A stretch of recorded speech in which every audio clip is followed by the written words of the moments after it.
dando andamento na nossa série de exposições na história de Abraão. Estamos caminhando de Gênesis capítulo 12 na direção de Gênesis capítulo 22. E hoje estamos num dos textos mais importantes de toda a história da redenção, na aliança de Deus com Abraão, a aliança de Deus com seu povo, que por consequente é a aliança de Deus conosco. Acompanhe aí na sua Bíblia e deixe a sua Bíblia aberta em Gênesis 17, porque nós vamos caminhar por esse texto nos próximos 35 minutos. Quando atingiu Abraão a idade de 99 anos, apareceu-lhe o Senhor e disse-lhe: Eu sou o Senhor, o Deus Todo-Poderoso, entra na minha presença e ser perfeito. Farei uma aliança entre mim e ti, e te multiplicarei extraordinariamente. Prostrou-se Abraão o rosto em terra, e Deus lhe falou: Quanto a mim, será contigo a minha aliança, será pai de numerosas nações. Abraão já não será o teu nome, e sim Abrão, porque por pai de numerosas nações te constituí. Far-te-ei fecundo extraordinariamente, de ti farei nações, reis procederão de ti. Estabelecerei a minha aliança entre mim e ti, a tua descendência, no decurso das suas gerações. Aliança perpétua, para ser o teu Deus, da tua descendência. Dar-te-ei a tua descendência a terra das tuas peregrinações, toda a terra de Canaã, em possessão perpétua, e sereis o seu Deus. Disse mais Deus a Abraão: guardarás a minha aliança, tu e a tua descendência, no decurso das suas gerações. Esta é a minha aliança que guardareis entre mim e vós e a tua descendência. Todo macho entre vós será circuncidado. Circuncidareis a carne do vosso prepúcio. Serás isso por sinal da aliança entre mim e vós.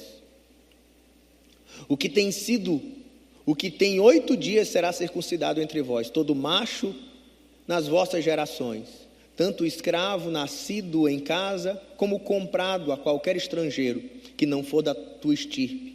Com efeito, será circuncidado o nascido da tua casa e o comprado por teu dinheiro. A minha aliança estará na vossa carne e será aliança perpétua.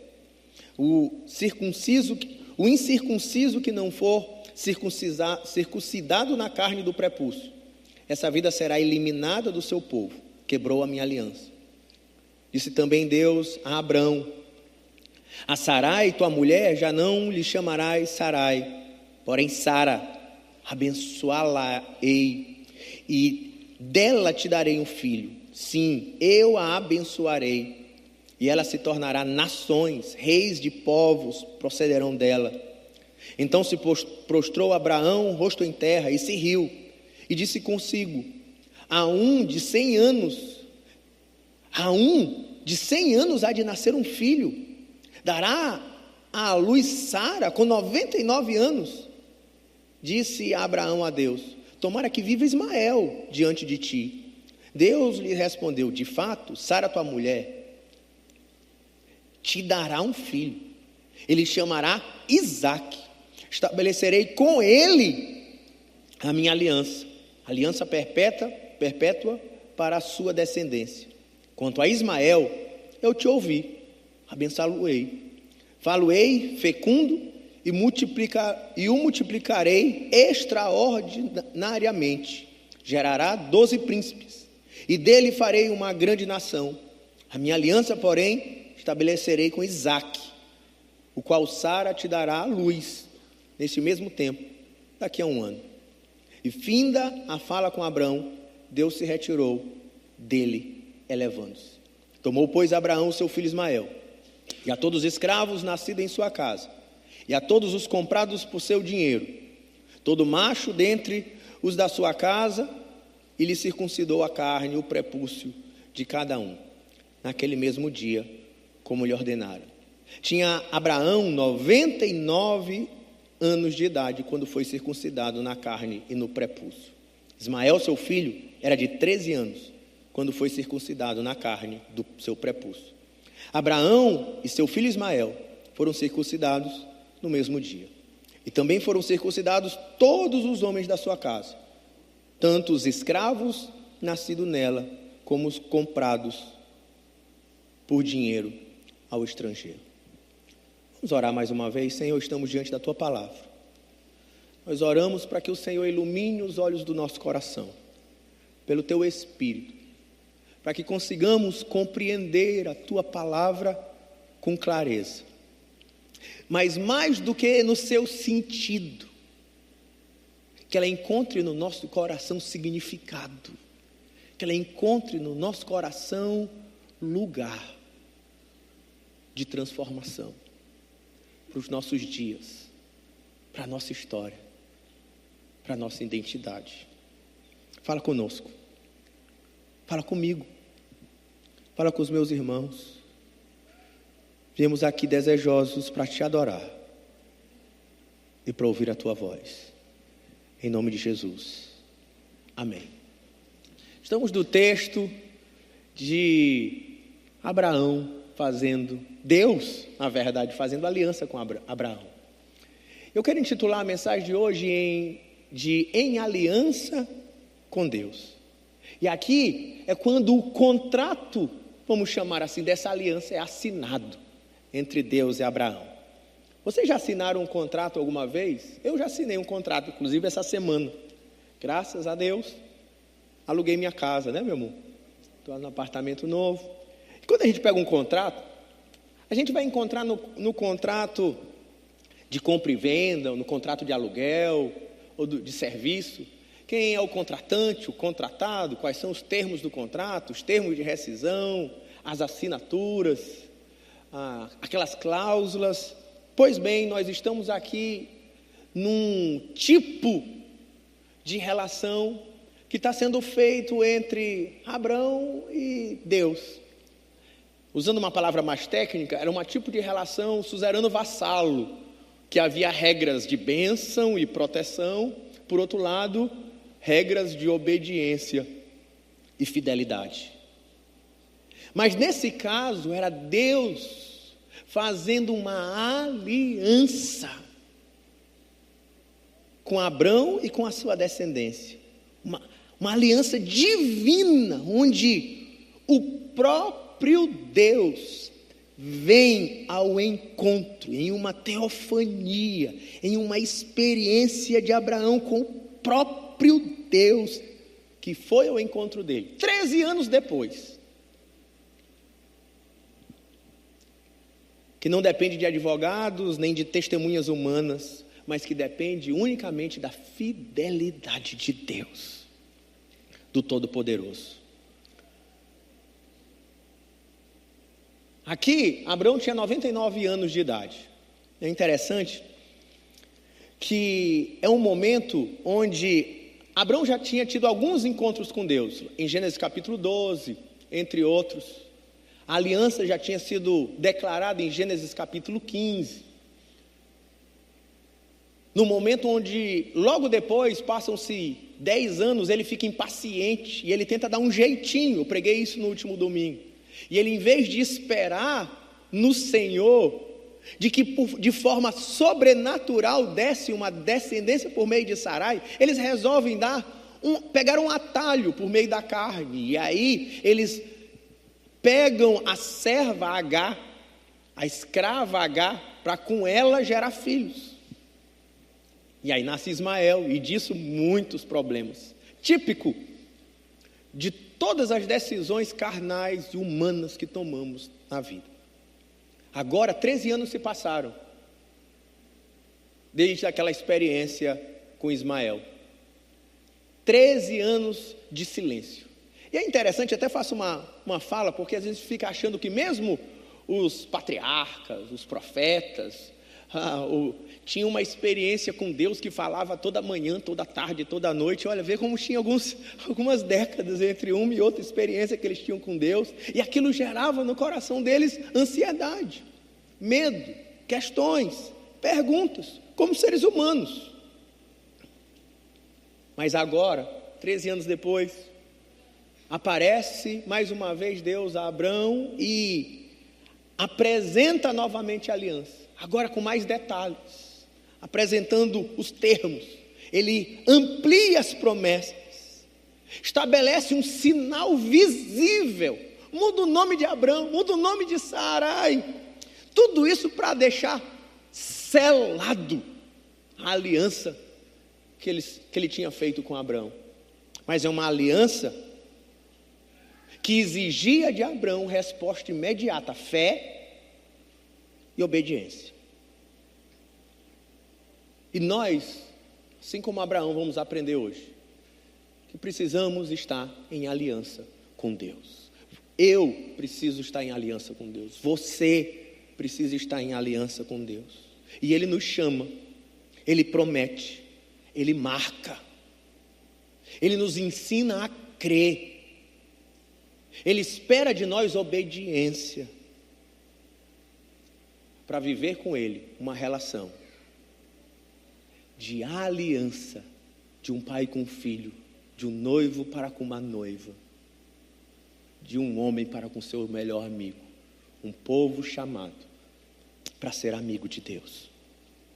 Então, em primeiro lugar, a partir do verso 1, o Senhor ele faz o chamado da aliança, do verso 1 até o verso 5.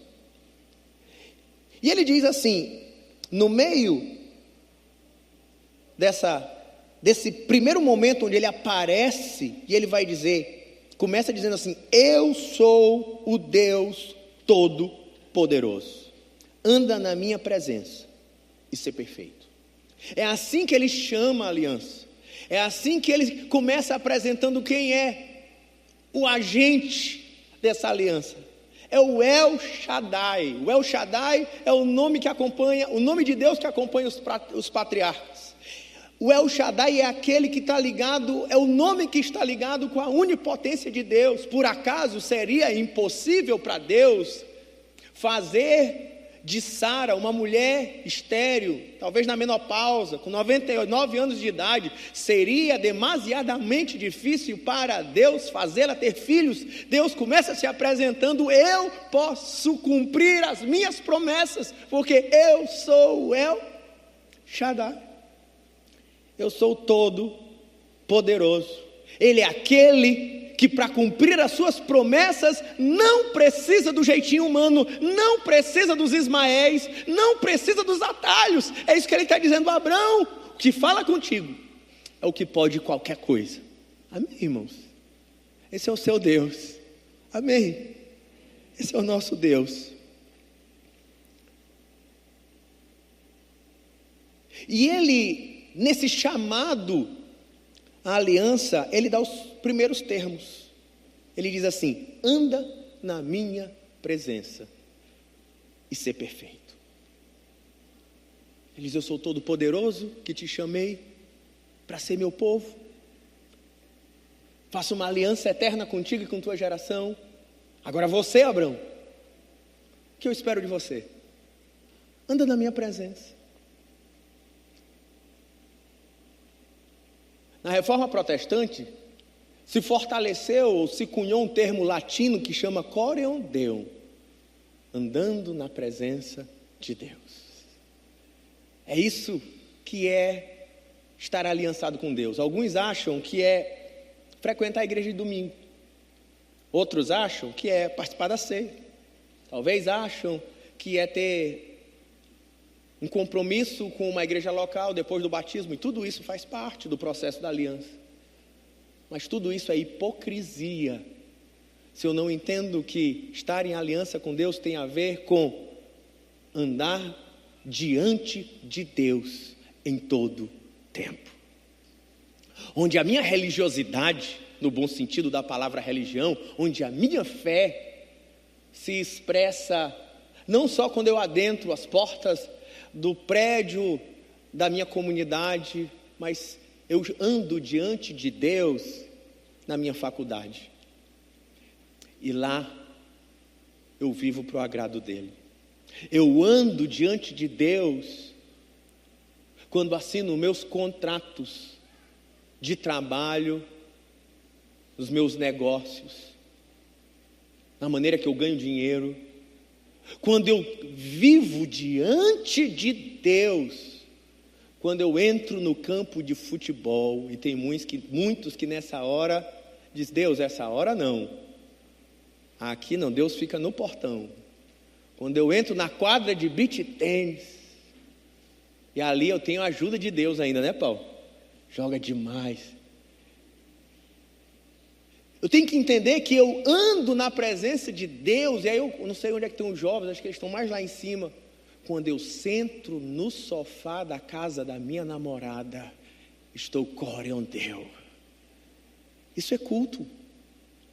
É entender que é assim que se estabelece a aliança. Alguém que foi chamado para estar aliançado com Deus e viver na presença dele em todo o tempo. Por isso ele diz: e ser perfeito. Perfeito não é na ideia de alguém que não erra, mas é uma ideia de alguém que amadureceu, que é inteiro, que não é hipócrita, que não faz duas vidas, mas que vive uma vida só, aqui dentro e lá fora, no grupo pequeno e no trabalho, na igreja, que nosso deputado e lá no congresso. É um só.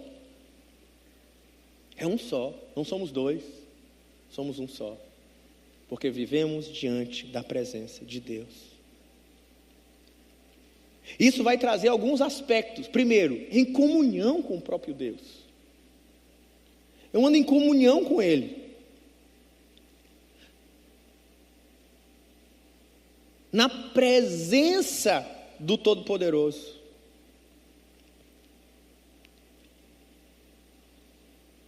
Na certeza de que aonde eu estiver, ali está o Senhor. Que privilégio. Saber que quando eu vou entrar naquela reunião difícil, quem já entrou em reunião de trabalho difícil, que você já dormiu com frio da barriga, só esperando ela, foi no carro. Quantas vezes não fiz isso e eu me preparei na porta da reunião, disse: Senhor, me ajuda, entra comigo. Saber que eu tenho a presença de Deus comigo, não é só quando eu canto louvores na igreja, mas em todo o tempo. Tem o privilégio de andar na presença de Deus, ao ponto que foi o próprio Deus que veio à presença, o próprio Deus que veio para a presença de Abrão, para ter com ele. Viver na presença de Deus fala que se eu posso andar em comunhão com Deus, eu posso viver em santidade, eu devo viver em santidade, ser perfeito. Porque Deus, os olhos do Senhor, Deus, estão mesmo naquele lugar onde os olhos do seu líder do grupo pequeno, do seu discipulador, do seu pastor, dos seus pais, não está. E que me leva, que é o resultado que vai acontecer, depois que Abrão ouve essa palavra e diz que, verso 3, prostrou-se Abraão, rosto em terra. Então, se ele vive em comunhão, ele vive em santidade, ele vive em rendição total, prostrado diante de Deus. Prostrar-se significa, naquela época, era uma maneira de mostrar que adoração e rendição, assim como nos cultos, hoje tradicionalmente nós levantamos a mão, como acontecia também na Bíblia, mas no Oriente Próximo Antigo eles se ajoelhavam, encostavam sua testa no pó, e aquilo significava total humilhação diante do outro. Diz assim: estou rendido, sou teu servo, reina sobre mim, tu és o meu rei. Estar em aliança com Deus vai me levar a deve me levar a essa rendição completa. Eu não sou mais dono do meu nariz, quem manda no meu nariz é Deus. Abraão se prostra diante de Deus em adoração, reconhecendo sua total dependência. E é nessa hora que ele recebe sua nova identidade. Deus aumenta uma letrinha no nome dele. Era Abrão, pai exaltado.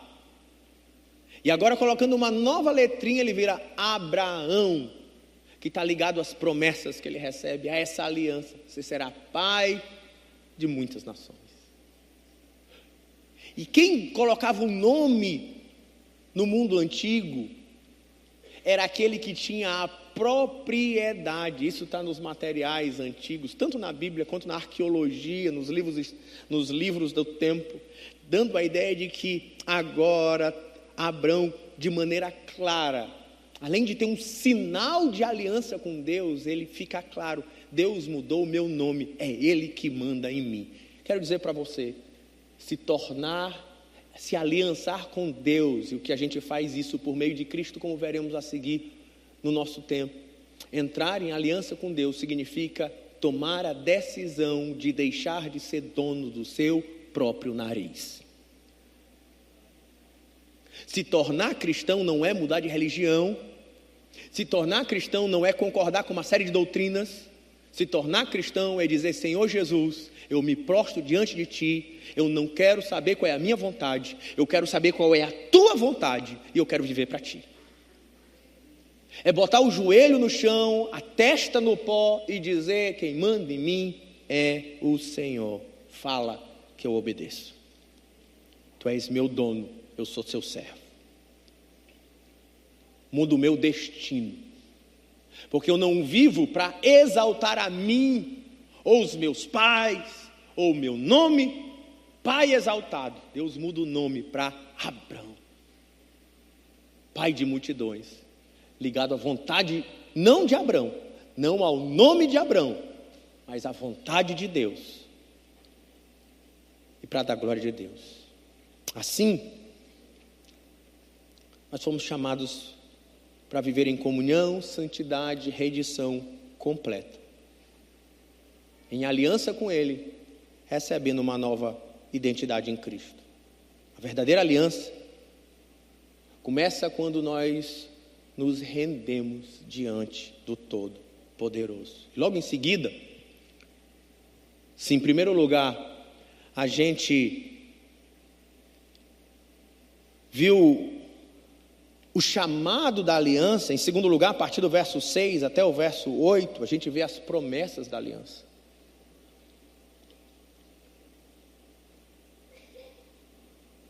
E nessas promessas ele diz: de ti farei nações, reis procederão de ti, estabelecerei a minha aliança e serei o teu Deus. São essas expressões que estão sendo ditas nesses versos.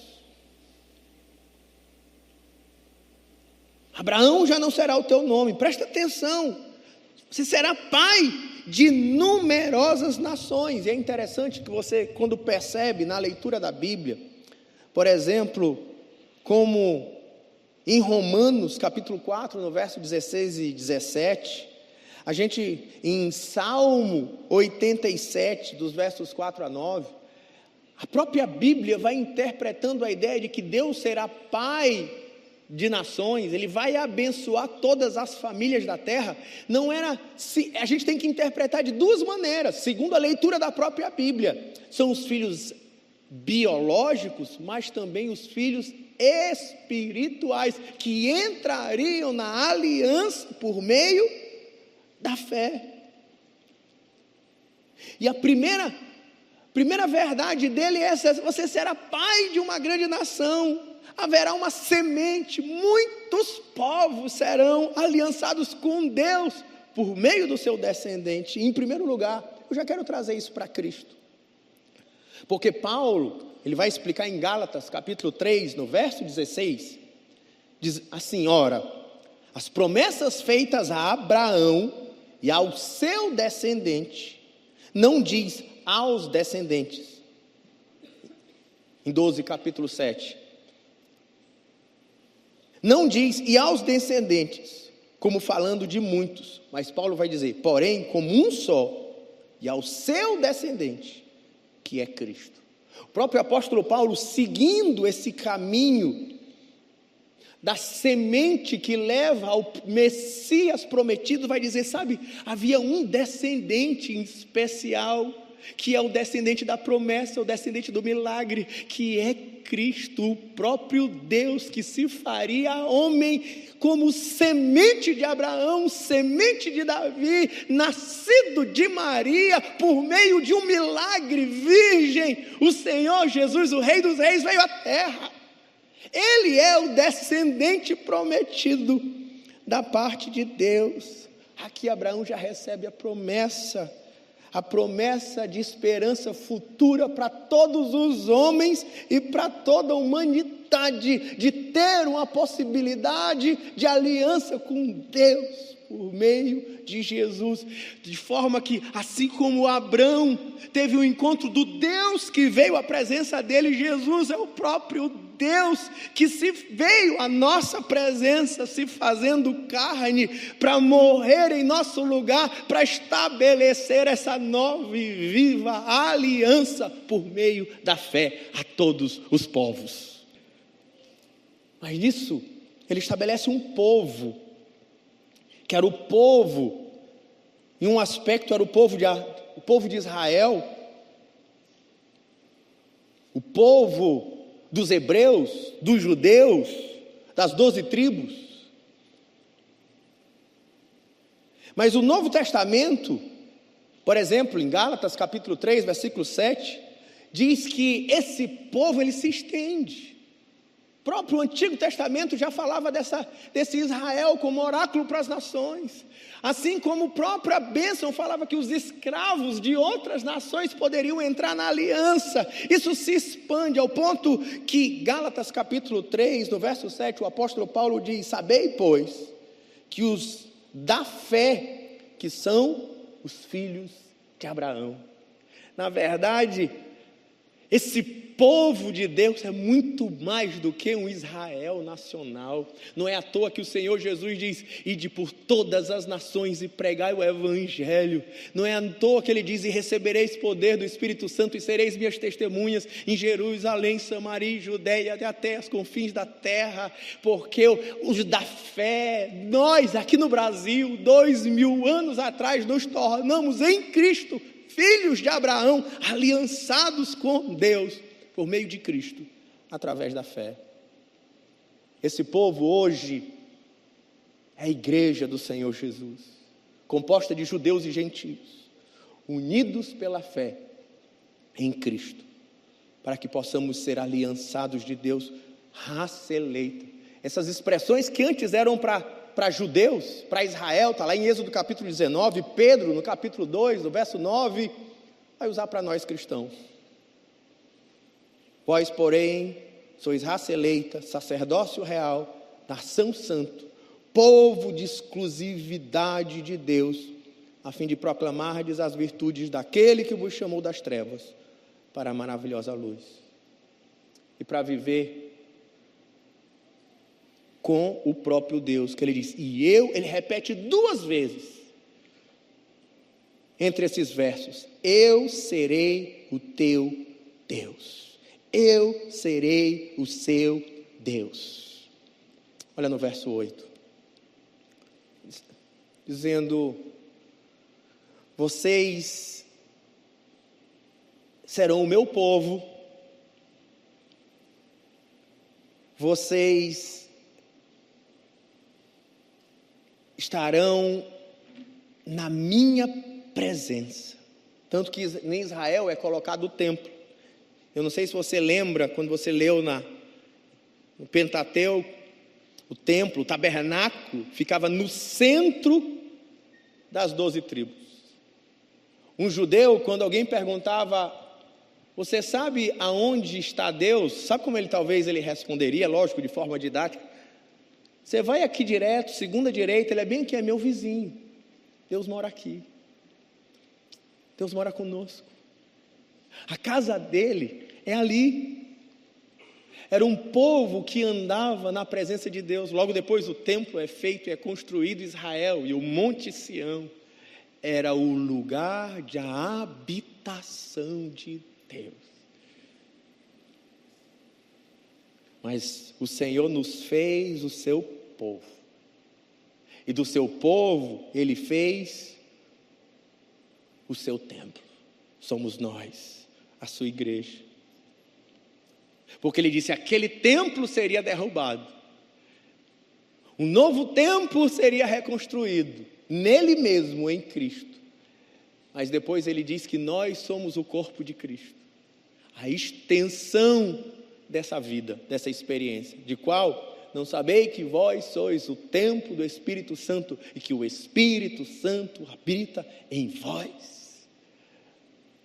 Em Pentecostes, na inauguração da igreja, a festa da Páscoa era para acontecer no templo, mas a glória de Deus se manifestou em Pentecostes na igreja. O templo, o novo templo de Deus, que experimenta a presença de Deus, de um Cristo que vai dizer, não vos deixarei órfãos, mas rogarei ao Pai e Ele vos enviará outro Consolador, a fim de que esteja sempre convosco, o Espírito da verdade, que o mundo não pode receber, porque não o vê, nem o conhece. Vós o conheceis, porque Ele habita convosco e estarás em vós. O Cristo que nos prometeu, eis que estarei convosco, todos os dias, até a consumação dos séculos. Como é bom saber que Cristo anda conosco hoje, amém, irmãos? Estamos na sua presença. Mas Ele promete também uma terra para Abraão. Ele diz que essa terra, e agora Ele dá o nome para a terra da peregrinação, a terra de Canaã. Ele diz, toda essa terra da vossa peregrinação, a terra de Canaã é vossa terra. Mas o autor de Hebreus, no Novo Testamento, ele lembra que, na verdade, mesmo Abraão, sabendo que ele tinha uma terra específica, ele esperava uma cidade cujo arquiteto e edificador é o próprio Deus, que está prometida em Apocalipse 21. Essa cidade, a nova Jerusalém, o lar eterno do povo de Deus, que nós ainda hoje peregrinos para lá, rumamos, eu e você, para nos encontrar com Abraão. Amém, irmãos?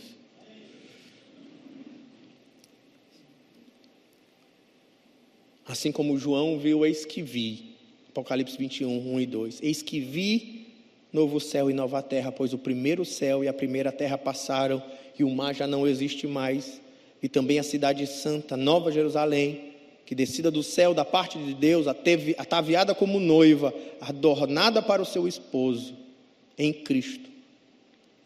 Todas as promessas encontram seu cumprimento. Ele é a semente, nós o povo. O seu Espírito é a sua presença em nós. E a Nova Jerusalém é a nossa herança. Glória a Deus por isso. E Ele dá uma marca. Ele diz, todo macho entre vós será circuncidado. E a ideia da circuncisão, como ele explica, é cortar o prepúcio do órgão reprodutor masculino, como uma espécie. Não é igual, uma espécie de operação de fimose.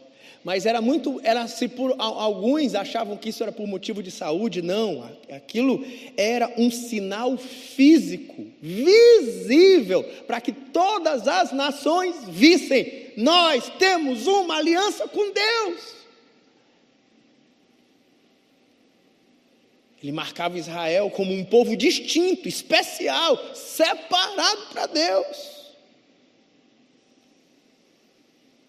Mas só que no Novo Testamento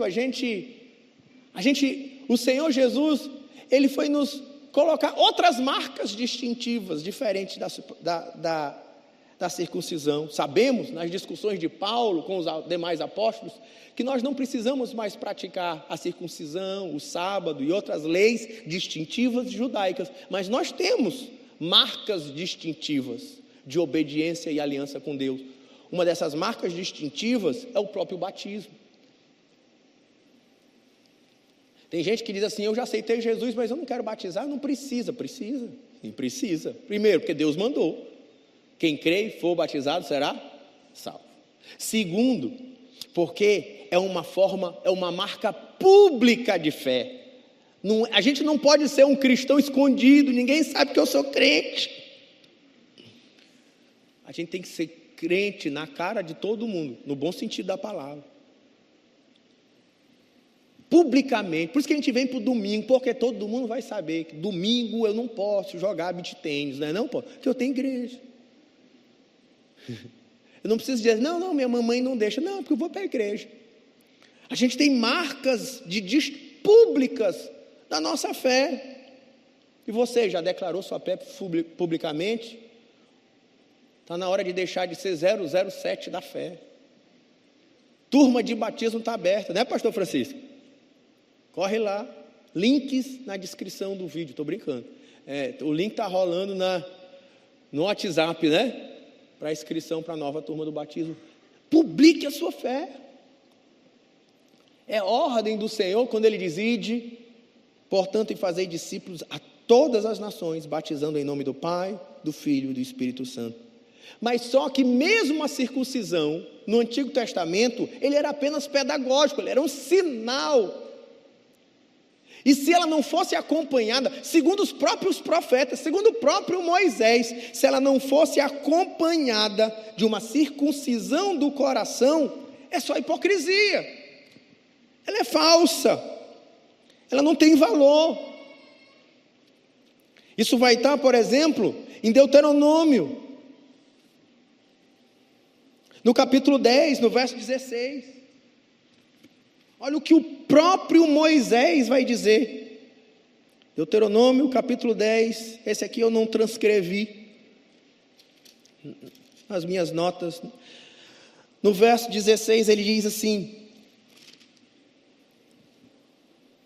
circuncidai, pois, o vosso coração, e não mais endureceis a vossa cerviz. No capítulo 30, o próprio Moisés ainda diz, verso 6,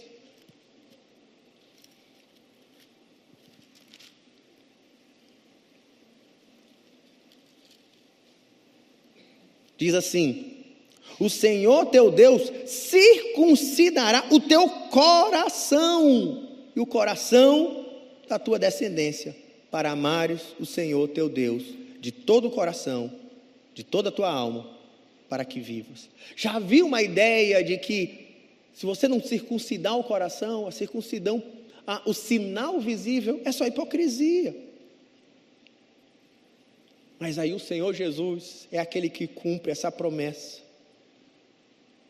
de que os profetas já anunciavam que o Senhor tiraria de nós o coração de pedra e pelo seu Espírito nos daria um coração de carne, desejosos por amar ao Senhor.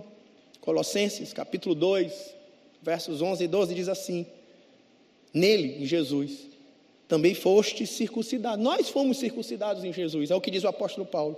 Não como uma circuncisão feita por mãos, mas no despojamento do corpo na carne, a circuncisão de Cristo, tendo sido sepultados juntamente com ele no batismo, no qual igualmente fostes ressuscitados mediante a fé no poder de Deus, que o ressuscitou dentre os mortos. Ele diz: olha, o batismo, ainda que seja um símbolo externo, nós fomos circuncidados no coração, pelo Espírito, morrendo para o velho homem, com Cristo naquela cruz, e ressuscitando para uma nova vida em Cristo, pelo poder da ressurreição.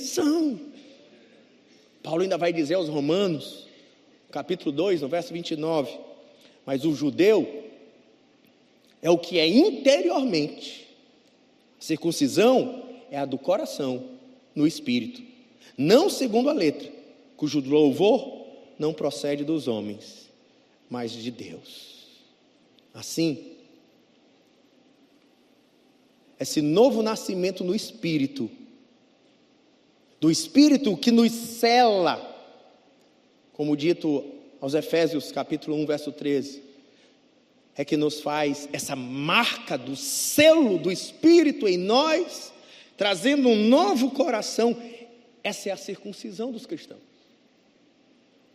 É muito mais do que externa. Ainda que tenhamos o batismo, temos sinais como a ceia, como o nosso culto público aos domingos. Mas o que vale, sobretudo, o que dá sentido, é esse selo do Espírito que nos dá um novo coração. A nova aliança não está na carne, mas no coração, transformados pela experiência de quem foi selado pelo Espírito. A verdadeira marca da aliança não está no corpo, mas no coração transformado. E assim, em quarto lugar, é pela fé. Porque quando ele agora vai fazer as mesmas promessas, só que agora para Sara, dos versos 15 a 22, as mesmas promessas. Ele que era pai exaltado, ela era minha princesa, a princesa de Abraão. Ele vira pai de nações e ela vira princesa de nações. A princesa desses povos que viriam para frente. O nome dela também dá uma nova identidade marcada pela vontade de Deus. Só que o que tem de especial nesse novo momento da história? Abraão se prostra novamente. Tudo que aconteceu lá atrás, só que quando ele se prostra, ele ri. Ele ri como quem não acredita. E ele mesmo diz, como é que eu, sendo um velho de 99, como é que minha mulher, sendo uma velha de 99, estéril, não dá filhos, como é que isso vai acontecer? Ele ri.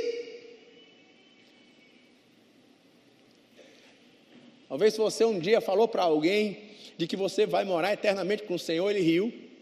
Talvez se você falou para alguém que você nasceu de novo e que o Espírito de Deus habita em você, ele riu. Talvez você já até falou quando estava na faculdade que você crê que Jesus ressuscitou dentre os mortos, ele riu. Mas às vezes a gente mesmo olha para as promessas de Deus para a nossa vida e diz assim, rapaz, isso aqui parece mito, conversa de carochinha, história para boi dormir.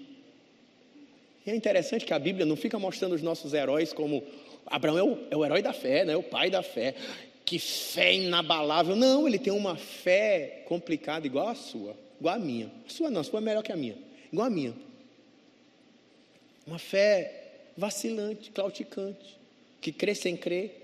Eu me lembro de uma história, quando Pedro, em Atos capítulo 2, está preso, e por ordem de Herodes, e o anjo liberta Pedro da cadeia.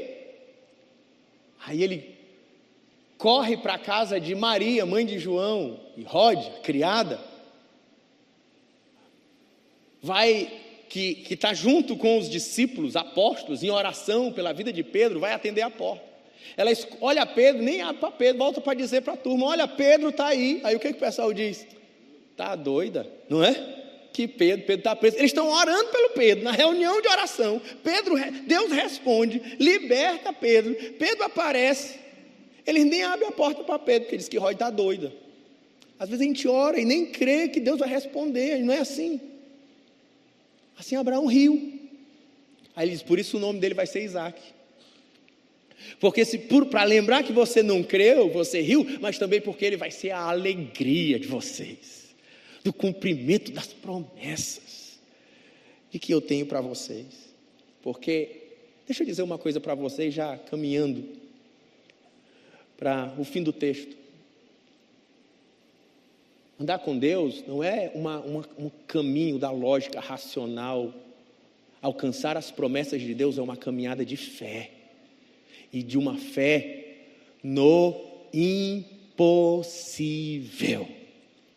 Tanto que Abraão diz assim, Abraão vai dizer para ele, olha meu filho Ismael, está aí, ó, já resolvi o problema para ti, Deus. Ele diz, olha, eu ouvi o teu pedido sobre Ismael, ele também vai ser pai de 12 tribos, mas não vai ser por Ismael.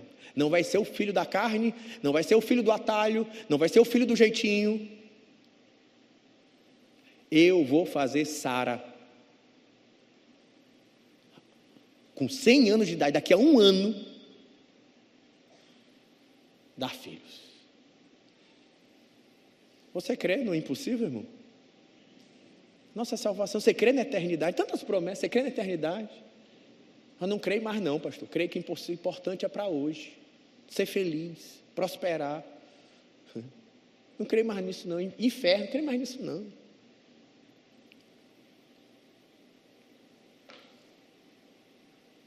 Fazer aliança com Deus é crer num Deus que perdoa pecadores, perdoa quem não presta, perdoa assassinos. Porque não tem nada a ver com a performance humana, tem tudo a ver com graça, impossíveis e milagres feitos pela mão de Deus. Tanto que Jesus nasceu de uma mulher virgem. Jesus fez milagres. Jesus morreu e ao terceiro dia ressuscitou. E agora, um homem como nós, de carne e osso, foi assunto aos céus e está sentado à direita dos Deus Pai. Cristo é a promessa impossível que se cumpriu. O mesmo Deus que fez uma promessa impossível a Abraão, se cumpriu em Jesus, o nosso Senhor. Mesmo na nossa fé imperfeita, que alcança pela graça a salvação.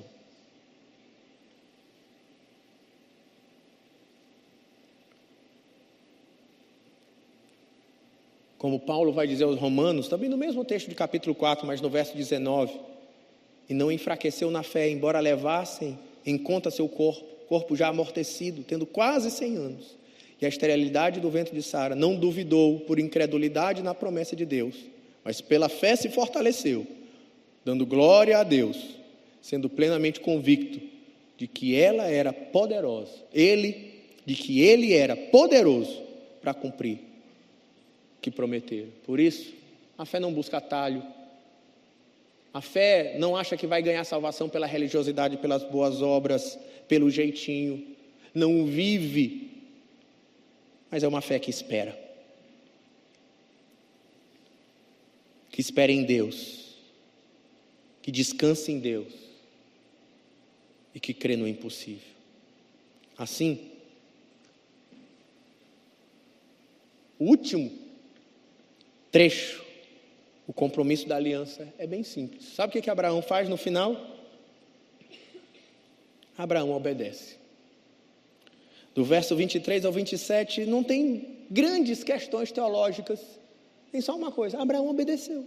Pegou a família dele, o filho dele, os escravos dele, circuncidou todo mundo. Naquele mesmo dia, Abraão circuncidou a si, a Ismael e todos os homens da sua casa. A resposta de Abraão foi imediata. Ele creu, ele obedeceu. Assim como os discípulos um dia, quando Jesus andava, olhou eles no caminho e disse: vinde após mim e eu vos farei pescadores de homens. Eles creram, abandonaram os barcos, as redes e seguiram. Assim como o próprio Senhor Jesus disse: quem quiser vir após mim, negue-se a si mesmo, tome a sua cruz e siga-me. Assim como ele olha para os pecadores e diz: vinde a mim, vós que estáis cansados e sobrecarregados, eu vos aliviarei. Tomai sobre si o meu jugo, que é leve e suave. Encontrarei descanso para a vossa alma. O Senhor quer fazer uma aliança. O Senhor nos chama a aliança. E a obediência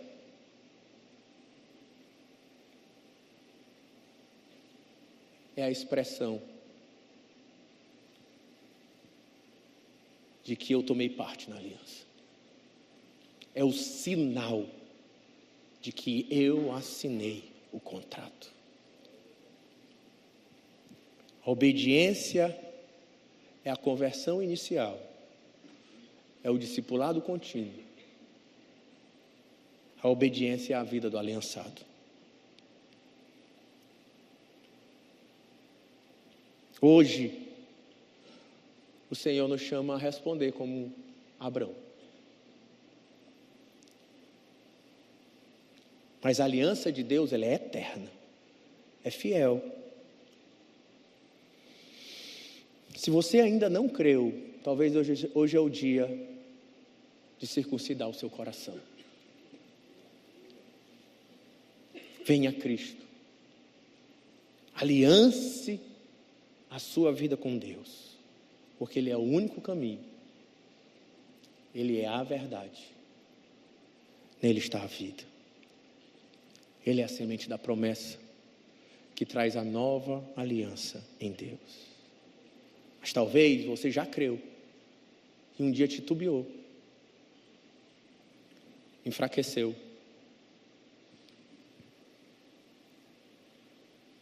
abandonou, esfriou.